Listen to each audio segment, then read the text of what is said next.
योग सेतु जीवन हेतु।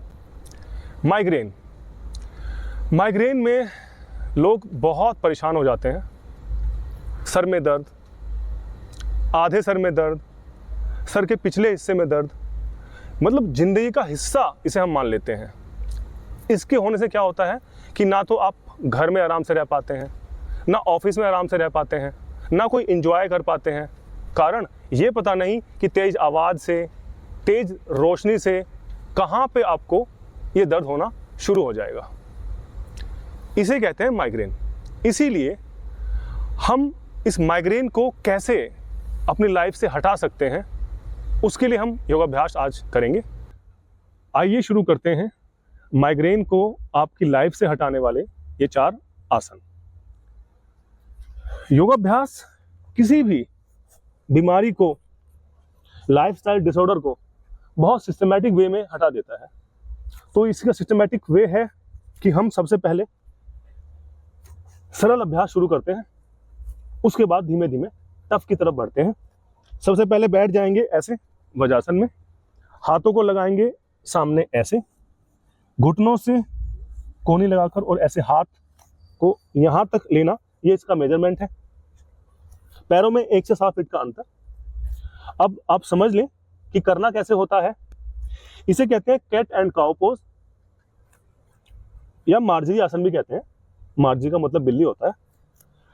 ये देखिए, सबसे पहले हमें क्या करना है, ऐसे श्वास छोड़ते हुए अपनी कमर को ऊपर उठाना है, गर्दन नीचे, फिर गर्दन ऊपर और कमर नीचे, श्वास भरते हुए, श्वास छोड़ते हुए कमर ऊपर, गर्दन नीचे, सांस भरते हुए गर्दन ऊपर, कमर नीचे।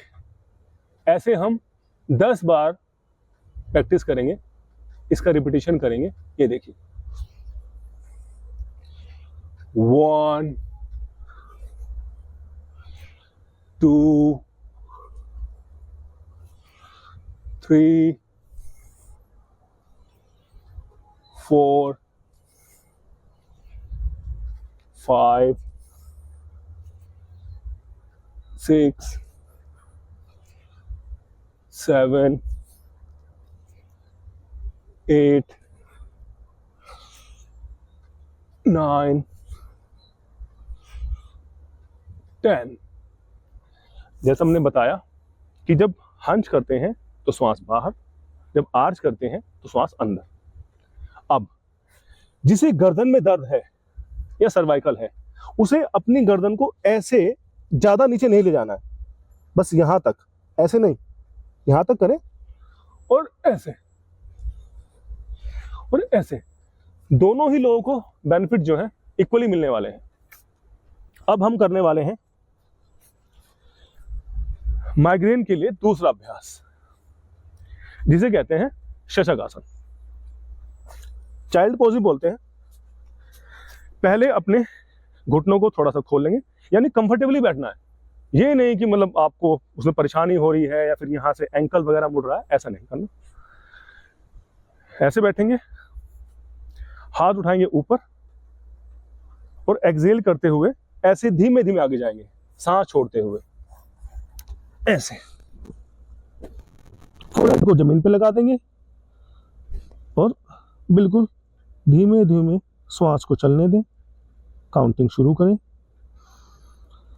1 2 3 4 5 6 7 8 9 10 11 12 13 14 15 16 17 18 19 20। स्टॉप।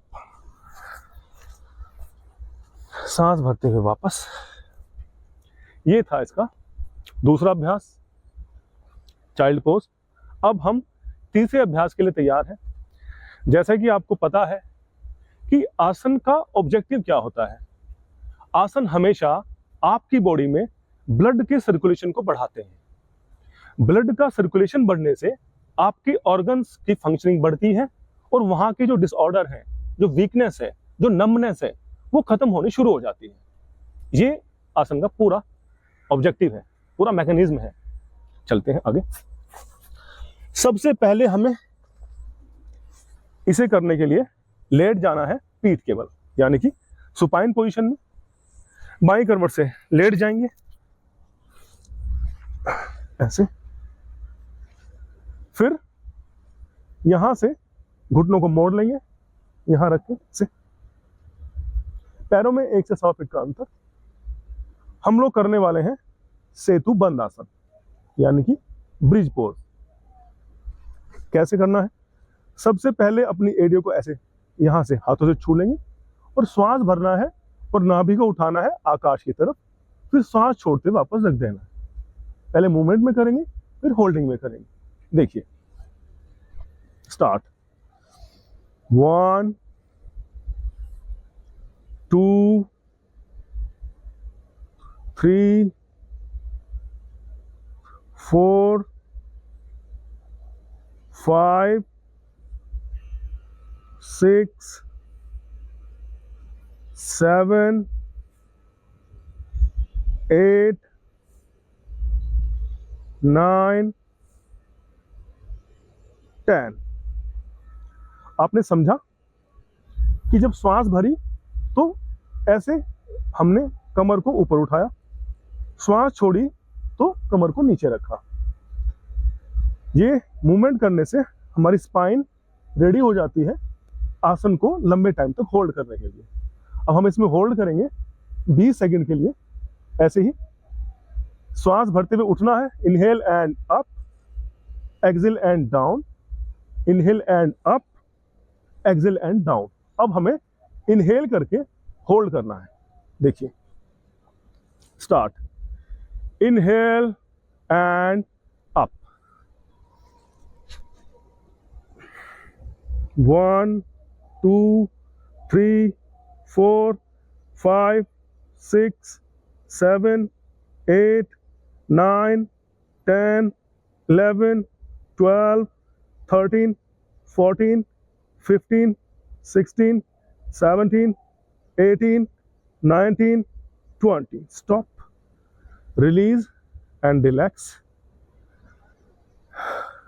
हमने पहले भी बात की थी कि योगाभ्यास में अगर हमने एक पोज किया है तो उसका काउंटर पोज करना जरूरी हो जाता है। श्वास भर के हमने अभी ऐसे कमर को उठाया था, अब सांस छोड़ते हुए वापस करते हैं पवन मुक्त आसन में ऐसे। ये देखिए, 1 2 3 4 5 6 7 8 9 10 11 12 13 14 15 16 17 18 19 20। स्टॉप। इस आसन को करते हुए ध्यान रखना है कि गर्दन ज्यादा वही आगे लेके जाए जिससे गर्दन में दर्द ना हो और जिसे सर्वाइकल ना हो, वरना लाभ वही मिलने वाले हैं। यूं आप पेट के ऊपर दबाएंगे तो यहाँ पे ब्लड का फ्लो बढ़ जाएगा और आपकी गैस्ट्रिक प्रॉब्लम्स और गट हेल्थ से संबंधित और भी जो प्रॉब्लम्स हैं वो धीमे धीमे सॉर्ट आउट होनी शुरू हो जाएंगी। अब हम आ गए हैं पोस्चर नंबर 4, यानी आसन नंबर 4 पे। इसे कहते हैं कैमल पोज या उष्ट्रासन। सबसे पहले बैठना है, वज्रासन में ही बैठते हैं, फिर खड़ा हो जाना है, पैरों में 1 से 1.25 फीट का अंतर। स्टार्टिंग में थोड़ा ये आप एड़ियाँ खड़ी कर सकते हैं स्टार्टिंग में, क्योंकि एकदम से सबसे ये करना इतना आसान नहीं होता है। ऐसे हम पंजे उठा खड़े कर लेंगे, एड़ियाँ ऐसे खड़ी कर लेंगे, धीमे धीमे ऐसे सांस भरते हुए अपनी एड़ी को पकड़ना, फिर दूसरे हाथ से, और फिर सांस भरते हुए चेस्ट कैविटी को बाहर और गर्दन को पीछे ऐसे। 1 2 3 4 5 6 7 8 9 10 11 12 13 14 15 16 17 18 19 20। स्टॉप। ये था उष्ट्रासन। तो जो लोग इसे इस वाली पोजीशन में नहीं कर सकते, उनके लिए ऋषियों ने और भी समाधान दिए हैं कि आप ऐसे ही पोस्चर बनाएं और हाथों को रखें यहाँ ऐसे लंबर के बगल में सपोर्ट के लिए, सांस भरें और जितना आप बैक बेंड हो सकते हैं उतना बैक बेंड हो जाए, गर्दन पीछे की तरफ मोड़ लें।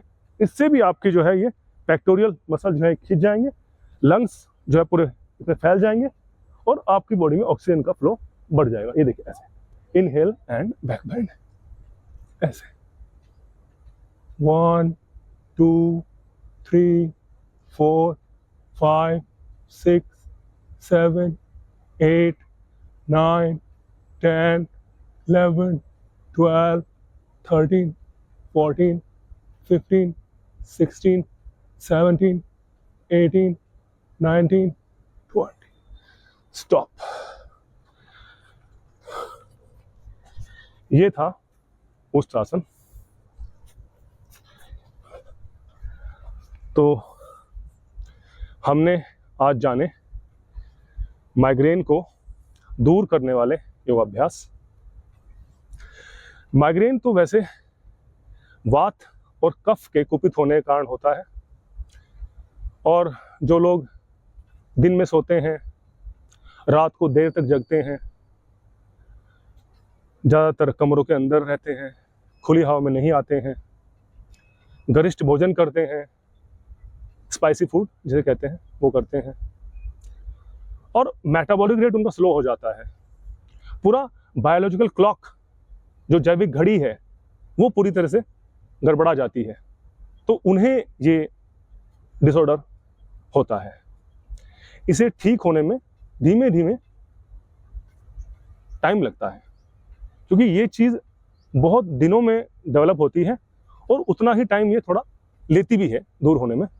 तो आप संयम पूर्वक और पेशेंस के साथ ये योगा प्रैक्टिस करें, थोड़ा सा अपनी डाइट को चेंज करें, और रात में सोने से पहले आप अपनी नाक में 2-2 बूंद गाय का शुद्ध देसी घी टपका लें, तो उससे भी आपके जो मस्तिष्क की खुश्की है, जिससे कि आपके सर में बार बार दर्द होता है, वो काफ़ी हद तक ठीक होना शुरू हो जाएगी। तो हमने इसके लक्षण जाने कि सर में दर्द होता है, चिड़चिड़ापन होता है, परेशान रहते हैं, थोड़ा सा भी शोर, थोड़ी सी भी तेज रोशनी हम बर्दाश्त नहीं कर पाते हैं, शरीर में बहुत वीकनेस रहती है, और छोटा मोटा काम करने में भी हमें बहुत इरिटेशन होने लगती है और बहुत रेस्टलेसनेस बढ़ जाती है। इसे दूर करने वाले अभ्यास हमने आपको बताए। ये 4 आसन आपको करने हैं। कैट एंड काउ यानी मार्जरी आसन, दूसरा बताया था हमने आपको शशक आसन, तीसरा बताया था हमने आपको ब्रिज पोज सेतु बंधासन, और चौथा बताया हमने आपको उष्ट्रासन यानी कैमल पोज। इनके रेगुलर अभ्यास से आप देखेंगे कि कैसे आपका दर्द, कैसे आपकी परेशानी दिन ब दिन ठीक होती जा रही है और आप बहुत स्पीड से रिकवरी कर रहे हैं। अब ये भी जानना बहुत जरूरी हो जाता है कि इसके कॉन्ट्राइंडिकेशन क्या क्या है, किसे नहीं करना है। मैंने पहले भी बताया था कि जिन लोगों को हर्निया है, सर्जरी हुई है, प्रेग्नेंट हैं, या अभी रिसेंटली डिलीवरी हुई है, तो उन लोगों को ये बैक बैंड वाले आसन नहीं करने चाहिए, क्योंकि इससे उनकी परेशानी और ज़्यादा बढ़ जाएगी।